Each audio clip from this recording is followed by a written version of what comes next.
Bonsoir à tous et bienvenue dans le Sud Aveyron pour cette nouvelle édition. Quercy-Rouergue, nous sommes sur les bords du Tarn à quelques jours de l'ouverture de la pêche. Le feu vert sera donné samedi pour les rivières de première catégorie.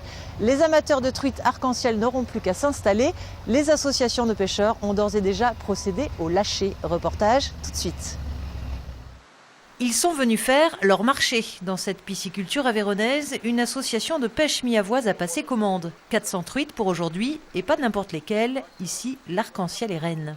C'est une truite, oui, qui est assez facile, qui est nourrie par l'homme, donc qui n'a pas l'instinct chasseur, qui n'a pas l'instinct sauvage. Donc il suffit de lui présenter un joli verre bien goûtu et elle s'y précipite, quoi.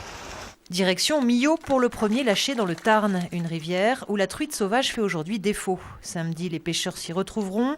Les associations espèrent bien attirer de nouveaux adeptes. En Aveyron, ils étaient près de 22 000 l'an passé à prendre leur carte, 1000 de plus que l'année précédente. Mais la fédération départementale compte cette année sur les plus jeunes. On a un projet d'ouvrir une école de pêche. Alors jusqu'à présent, il y avait quelques animations proposées par l'école fédérale de pêche, c'est-à-dire par la fédération, qui a 4 moniteurs.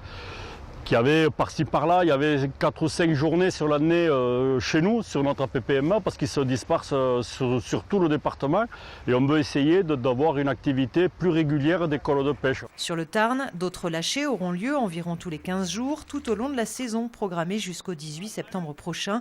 Au total, 130 000 truites devraient d'ici là rejoindre les rivières de l'Aveyron. C'était l'un des engagements de Carole Delga durant la campagne des régionales, un vaste plan de soutien, 800 millions d'euros en 2016, idem en 2017 en faveur du bâtiment et des travaux publics. À l'occasion de la présentation détaillée du plan, la présidente de la région a dévoilé les chantiers bénéficiaires. Des travaux pour la création de giratoires autour de Rodez et également finaliser autour de Baraqueville des travaux sur la RN 88. Mais nous allons travailler avec le président du conseil départemental, avec la présidente aussi du conseil départemental de Lozère, pour que cette RN 88 puisse continuer à s'acheminer, parce que l'axe Toulouse-Lyon est indispensable pour le développement de notre territoire. À destination des particuliers, la région veut mettre en place des chèques pour la rénovation énergétique des bâtiments. À l'égal des architectes, des médecins ou des avocats, les 3200 infirmiers de l'Aveyron, à près de 90% des infirmières d'ailleurs, doivent obligatoirement s'inscrire à l'ordre des infirmiers.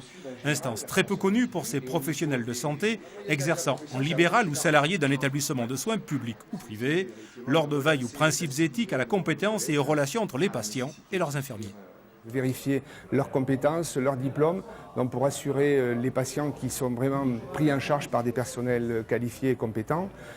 C'est de suivre la démographie aussi au niveau du département et en France en général. C'est également de suivre dans le cadre de la formation continue, donc que les personnels continuent à se former tout au long de leur carrière. Si certaines périodes sont plus tendues, pas de manque ou de désert infirmier, le nombre d'élèves diplômés correspond aux besoins en professionnels de santé. Alors notre souhait, c'est... Nous partons à présent dans le Lot, direction Hautoir, connu pour ses cascades, mais dans le village, l'heure est plutôt aux travaux avant la belle saison. Il faut réhabiliter la route qui conduit au village, une route fermée suite à des éboulements provoqués par les fortes pluies de ce début d'année. Reportage tout de suite.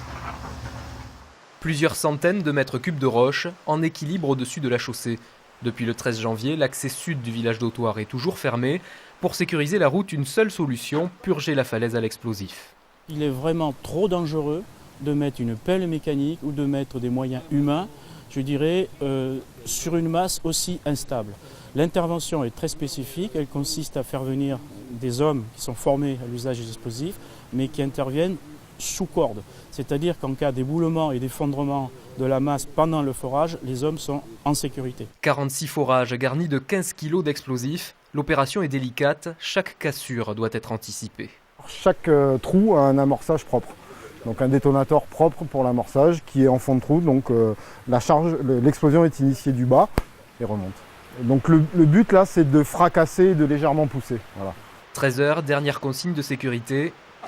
3 coups, et à peu près 10 secondes après, la détonation va partir, vous l'entendrez. La zone est évacuée et quelques minutes plus tard,